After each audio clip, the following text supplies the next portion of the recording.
Hello class 9 students, welcome to my YouTube channel chapter Atoms and Molecules part 3rd। आज इस class में हम लोग मॉलिक्यूल्स के बारे में डिस्कस करने जा रहे हैं कि मॉलिक्यूल क्या होता है। तो आइए स्टार्ट करते हैं। मॉलिक्यूल क्या होता है, तो अब आप यहाँ पे देखेंगे कि जो एक मॉलिक्यूल होता है, हमने आपको एक चीज़ बताई थी कि एटम से क्या बनता है, कि एटम से आपका मॉलिक्यूल बनता है। मॉलिक्यूल्स जब ज्वाइन होते हैं तो वो आपको कंपाउंड देते हैं, ठीक है। तो अब वो आपको क्या कहता है, अभी मैंने प्रीवियस क्लास में आपको बताया था कि कुछ एटम्स ऐसे होते हैं जो कि किसी भी कुछ एलिमेंट्स के एटम्स ऐसे होते हैं जो कि एग्जिस्ट नहीं करते हैं अकेले, वो अकेले नहीं रह सकते हैं। तो अगर जब वो अकेले नहीं रह सकते हैं तो वो दो फॉर्म में आपके मिलते हैं आपको। एक तो मॉलिक्यूल्स की फॉर्म में मिलेंगे आपको, मॉलिक्यूल्स बना के मिलेंगे, और या फिर वो आयंस बनाएंगे।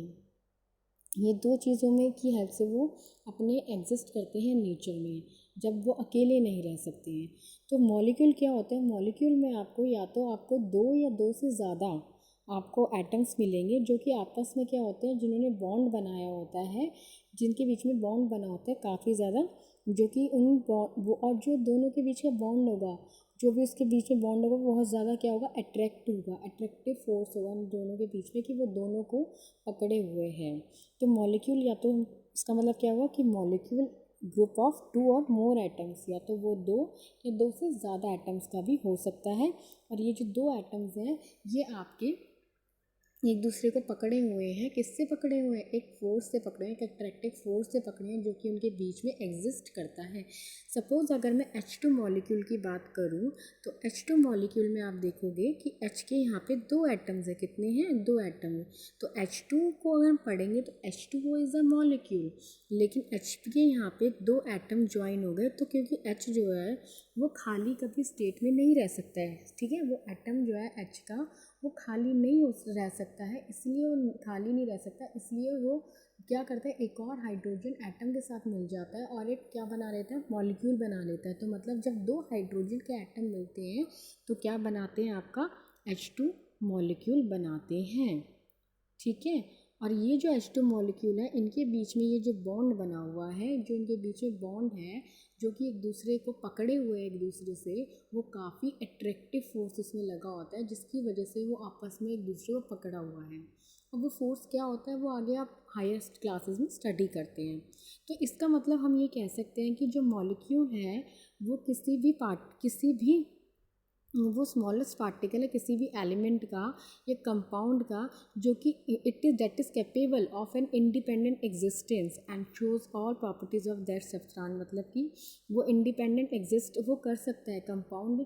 फिर जब वो कंपाउंड बनता है तो वो इंडिपेंडेंट आपका रह सकता है, ठीक है।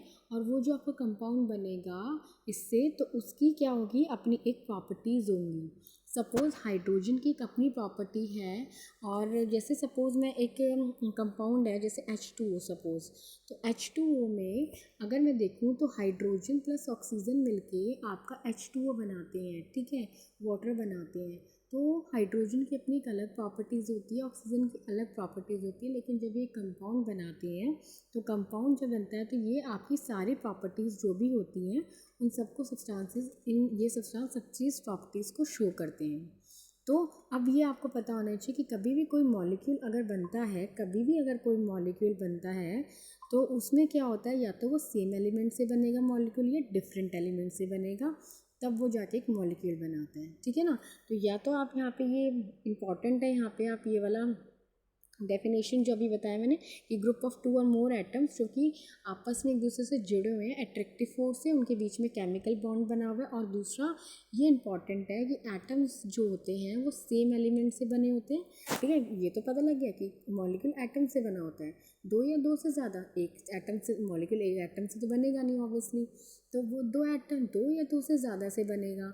तो अब वो कहता है, अब ये जो एटम है ये भी या तो सेम एलिमेंट से भी बन सकते हैं, दो जो एलिमेंट है या दो से ज़्यादा जो एलिमेंट है, या तो ये सेम भी हो सकते हैं या फिर ये डिफरेंट एलिमेंट भी हो सकते हैं, और आपस में जुड़कर ये क्या बनाते हैं, मॉलिक्यूल बनाते हैं।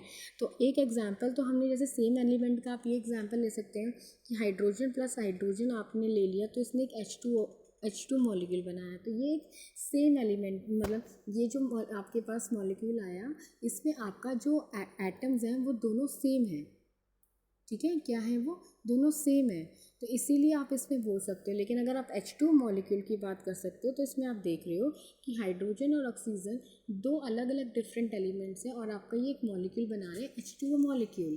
तो इसकी क्या हो गया, इसमें डिफरेंट एलिमेंट्स हैं, तो इसका मतलब जो मॉलिक्यूल होता है वो दो या दो से ज़्यादा टू और मोर ग्रुप होता है, जो मॉलिक्यूल होता है वो ग्रुप होता है, टू और मोर एटम्स का ग्रुप होता है ऑफ सेम और डिफरेंट एलिमेंट, या तो वो सेम एलिमेंट का होगा या डिफरेंट एलिमेंट का होगा, एंड जॉइन टुगेदर, वो एक दूसरे से जॉइन करते हैं बाय, किससे जॉइन करेंगे, बाय अ अट्रैक्टिव फोर्स, कि उनके बीच में जो एक अट्रैक्टिव फोर्स लग रहा है उससे वो जॉइन करते हैं। ठीक है, तो इसको हम क्या कहते हैं, इसको हम मॉलिक्यूल कहते हैं। अब हम इसमें आगे पढ़ेंगे कि मॉलिक्यूल्स ऑफ एलिमेंट क्या होते हैं। तो वो कहते हैं मॉलिक्यूल्स ऑफ एलिमेंट, अगर हम यहाँ पे देखें वो ये होते हैं कि यहाँ पर आप देखेंगे कि कोई भी चीज़ में आप अगर एलिमेंट्स जो होते हैं यूजुअली वो क्या कहते हैं, सेम टाइप ऑफ एटम से बनते हैं। अगर एलिमेंट्स होगा तो अगर कोई भी मॉलिक्यूल एलिमेंट्स से बना हुआ है, ठीक है, तो वो एलिमेंट्स जो होंगे वो क्या होंगे, वो सेम होंगे। ठीक है, एलिमेंट्स क्या होंगे, वो सेम होंगे। तो जैसे कि molecules of many elements such as argon and helium, वो कहते हैं आर्गन, अगर यहाँ पे आर्गन और हीलियम को आप देखोगे ये दोनों एक ही एटम से बने होते हैं। ये एलिमेंट जो होते हैं इनके, आर्गन के और हीलियम के, ये जो एलिमेंट होते हैं ये एक एक एटम से ही बने होते हैं। ठीक है, इन एलिमेंट के अंदर आर्गन और हीलियम इज़ एन एलिमेंट, क्योंकि ये एक एलिमेंट है, ये सबको पता है, लेकिन ये जो एलिमेंट है इनके अंदर सिर्फ एक एक एटम ही है। आई बात समझ में, ये सिर्फ एक एक एटम से ही बने हुए हैं, लेकिन ये हर केस में नहीं होता। कुछ ऐसे नॉन मेटल्स में with most, this is not the case with most of the non metals, लेकिन सब नॉन मेटल्स में नहीं होता। ठीक है, क्योंकि हीलियम और आर्गन क्या है, नॉन मेटल्स हैं। तो मेटल्स एंड नॉन मेटल्स आप आगे चैप्टर में पढ़ेंगे कि मेटल्स एंड नॉन मेटल्स क्या होता है। तो मेटल्स में आप लोग को ये पता होना चाहिए कि जो मेटल होता है कि जो होता है वो रिएक्टिव इन नेचर होता है, कि वो रिएक्ट कर जाता है नेचर में, और नॉन मेटल्स होते हैं जो कि रिएक्ट नहीं करते हैं नेचर में। ठीक है, तो उसमें से आप क्या बोलते हो कि ये नॉन मेटल होता है, आर्गन और हीलियम नॉन मेटल होता है। तो ये ऐसे नॉन मेटल्स हैं जिनके एलिमेंट में सिर्फ एक एक एटम ही प्रेजेंट होता है। अब वो आगे क्या बोलते हैं, लेकिन अगर हम ऑक्सीजन के लें, oxygen is also a non metal, oxygen भी एक नॉन मेटल है। तो कहते हैं अगर हम ऑक्सीजन का एग्जाम्पल लें तो ऑक्सीजन आपको O2 की स्टेट में मिलता है। किस स्टेट में मिलता है, O2 स्टेट में मिलता है। तो इस O2 को अगर आप देखोगे तो दो ऑक्सीजन के, ये क्या है, ऑक्सीजन एक एलिमेंट है। इस एलिमेंट के अंदर कितने आपको एटम मिलेंगे, दो एटम मिलेंगे। ऑक्सीजन के एक एटम ये रहा और एक एटम ये रहा, तो इसने क्या बनाया, O2 मॉलिक्यूल बना लिया। ठीक है, O2 मॉलिक्यूल बना लिया। तो हम ये कह सकते हैं, मैंने प्रीवियस वीडियो में बताया था कि एटॉमिसिटी कितनी हुई इसकी, इस मॉलिक्यूल की एटॉमिसिटी कितनी हुई, 2 ही, क्योंकि इसमें नंबर ऑफ एटम कितने हैं, जिसकी एटॉमिसिटी से आपको वर्ड से पता लग रहा है एटम्स, कि किसी भी मॉलिक्यूल के अंदर जितने भी एटम्स प्रेजेंट होंगे वो उसकी एटॉमिसिटी हो जाती है। तो अब इसमें दो ऑक्सीजन के एटम जीरे मिल गए और उन्होंने एक O2 मॉलिक्यूल बना लिया। ठीक है, सेम वे आपको वो ये कहता है कि भाई आप इसमें देखेंगे ये एक O3 भी है। ठीक है, O3, जब ऑक्सीजन के 3 एटम मिलेंगे, जब ऑक्सीजन, O3 एक मॉलिक्यूल है, इस मॉलिक्यूल, ये मॉलिक्यूल कैसे बना, जब ऑक्सीजन के 3 एटम कंबाइन हुए, एक दूसरे से जुड़े एक दूसरे से, तो उन्होंने एक O3 मॉलिक्यूल बना लिया। तो अब इसके एटॉमिसिटी में यहाँ पे क्या कहेंगे, 3 कहेंगे। क्या कहेंगे, 3, क्योंकि 3 एटम्स कितने, 1 2 3, 3 एटम्स जो हैं वो ऑक्सीजन के अंदर प्रेजेंट हैं। तो इसकी एटॉमिसिटी कितनी हुई, 3 हुई। ओके, तो ये हो गई एटॉमिसिटी की बात। तो अब वो कहता है, तो इसको हम क्या बोलेंगे, O3 क्या है, हम इसको ये भी बोल सकते हैं कि O3 एक ट्राई एटॉमिक मॉलिक्यूल है। क्या है, ट्राई एटॉमिक, क्योंकि इसमें O3 एटम्स हैं। और अगर O2 होता है तो O2 में हम ये बोल सकते हैं ऑक्सीजन के यहाँ पे कितने एटम्स हैं, 2 एटम्स हैं। तो ये इसमें हम क्या कह सकते हैं, इसे डाई मीन्स 2, कि ये 2 एटॉमिक मॉलिक्यूल हैं, क्योंकि इसमें 2 एलिमेंट्स, 2 एटम्स हैं। तो अब वो आपको कहता है, तो इसमें आपको ये हो गया मॉलिक्यूल्स ऑफ एलिमेंट्स, क्योंकि आप इसमें देख रहे हैं इन मॉलिक्यूल में, ऑक्सीजन के मॉलिक्यूल में एलिमेंट्स क्या हैं, वो सेम है। ठीक है, अब वो आपको नेक्स्ट कहता है कि metals and some other elements, वो कहते हैं मेटल्स और कुछ ऐसे अदर एलिमेंट्स जो कि कार्बन है, do not have a simple structure but consist of a very large and indefinite number of atoms bonded together. कहता है एटम एक ऐसा मेटल्स में आप कार्बन को इंक्लूड कर लो तो कहता है मेटल्स या कोई और अदर एलिमेंट्स जो भी मेटल के अदर एलिमेंट्स हैं, तो उसमें जैसे कि आप कार्बन ले लो तो कार्बन के कोई उसका स्ट्रक्चर जो है वो बिल्कुल भी सिंपल नहीं है, थोड़ा कॉम्प्लेक्स है और काफ़ी बड़ा स्ट्रक्चर बनता है जिसमें कि काफ़ी सारे एटम्स जो आपस में कंबाइन हो जाते हैं। तो वो इसीलिए क्योंकि कार्बन जो होता है उसका आप इसमें आप आगे हायर क्लास में पढ़ेंगे कि जो कार्बन होता है वो टेट्रावैलेंट होता है। टेट्रावैलेंट मतलब कि वो 4 एटम से आपस में ऐसे ज्वाइन होता है, ऐसे आपस में वो 4 एटम्स उसके यहाँ पे जो होते हैं बॉन्ड्स बन सकते हैं एटम्स के, ठीक है। तो ये काफ़ी लार्ज एक स्ट्रक्चर बनता है। तो ये हम आगे हायर क्लास में पढ़ेंगे। तो आपको इतना पता होना चाहिए कि जो कार्बन है वो सिंपल स्ट्रक्चर नहीं होता, उसका थोड़ा सा कॉम्प्लेक्स होता है क्योंकि काफ़ी सारे एटम्स उसमें ज्वाइन होते हैं, ठीक है। लेकिन ऑक्सीजन में ऐसा नहीं होता, उसमें इतना बड़ा स्ट्रक्चर नहीं बनता, इतना ही बनता है सिंपल स्ट्रक्चर। तो अब वो आपको वो कहता है कि अब आप इसमें देखेंगे अब कुछ चीज़ों की यहाँ पे एटॉमिसिटी यहाँ पे दी गई है कुछ एलिमेंट्स की। तो मैंने आपको एटॉमिसिटी अभी बताया कि एटॉमिसिटी क्या होता है। एटॉमिसिटी में आपका कुछ नॉन मेटल्स हैं जो कि आपको इसमें बताए गए हैं, जैसे कि आर्गन है वो मोनोएटॉमिक है क्योंकि मैंने अभी बताया ऊपर कि आर्गन में सिर्फ एक ही एटम प्रेजेंट होता है इसलिए वो मोनोएटॉमिक है। हीलियम में भी सिर्फ एक ही एटम प्रेजेंट होता है इसलिए वो मोनोएटॉमिक है। ऑक्सीजन आपको O2 की स्टेट में मिलता है, इसमें 2 ऑक्सीजन के एटम होते हैं इसलिए डायटॉमिक है। हाइड्रोजन में भी H2 मिलता है हमें, तो हाइड्रोजन के 2 होते हैं तो ये भी डायटॉमिक है। नाइट्रोजन भी आपको N2 में मिलता है तो इसलिए डायटॉमिक है। क्लोरीन भी आपको Cl2 की फॉर्म में मिलता है, 2 इसमें अंदर एटम्स होते हैं इसलिए ये डायटॉमिक है। फॉस्फोरस टेट्राटॉमिक है क्योंकि फॉस्फोरस में इसको हम कैसे लिखते हो, फॉस्फोरस को आप लिखते हो P4 लिखते हो फॉस्फोरस को। तो ये टेट्रा क्योंकि जिसमें चीज़ में 4 होते हैं तो उसको आप टेट्रा बोलते हो, तो टेट्राटॉमिक है। सल्फर जो है वो पॉलीएटॉमिक है क्योंकि किसी भी चीज़ में अगर 4 से ज़्यादा होंगे तो आप उसको पॉलीएटॉमिक बोलोगे। तो सल्फर में 6 होते हैं तो S6 लिखा जाता है तो इसको हम पॉलीएटॉमिक बोलेंगे, ठीक है।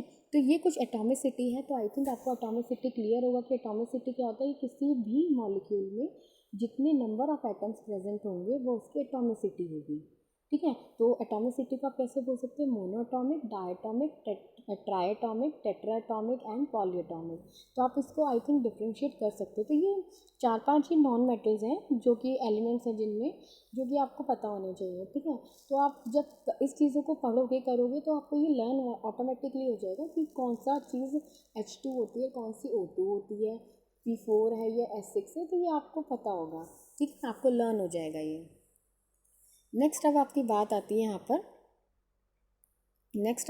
पे बात आती है बच्चों मॉलिक्यूल्स ऑफ कंपाउंड की। मॉलिक्यूल्स ऑफ कंपाउंड क्या होते हैं, तो वो आपको यहाँ पे बोलता है कि कोई भी चीज़, कोई भी atom of different elements join together in definite proportion to form molecule और कंपाउंड और मॉलिक्यूल्स ऑफ कंपाउंड। मीन्स इसका क्या मतलब है, अभी मैंने आपको मॉलिक्यूल्स ऑफ एलिमेंट में बताया कि जब भी एलिमेंट से कोई मॉलिक्यूल बनेगा तो वो एटम क्या होंगे, उनके सेम होंगे, एटम क्या होंगे, सेम होंगे। लेकिन जब आप कोई भी मॉलिक्यूल बना रहे हो, कोई भी मॉलिक्यूल अगर बन रहा है, ठीक है, मॉलिक्यूल ऑफ कंपाउंड जैसे यहाँ पे लिखा हुआ है, कोई भी मॉलिक्यूल बन रहा है, कंपाउंड बन रहा है, मॉलिक्यूल से कंपाउंड बन रहा है, तो वो 2 डिफरेंट एटम से बनेगा, वो सेम एटम नहीं होंगे। अगर सेम होंगे तो वो कंपाउंड ही नहीं बनेगा। अगर कोई भी कंपाउंड बनता है किसी भी चीज़ में तो आपको ये याद रहना चाहिए कि अगर कोई भी चीज़ कंपाउंड बनाती है ना, तो कंपाउंड में वो जब तक 2 डिफरेंट चीज़ें, डिफरेंट एलिमेंट उसमें नहीं लेगी तो वो आपका क्या नहीं बनाएगी, वो कोई भी आपका कंपाउंड की फॉर्मेशन नहीं होगी,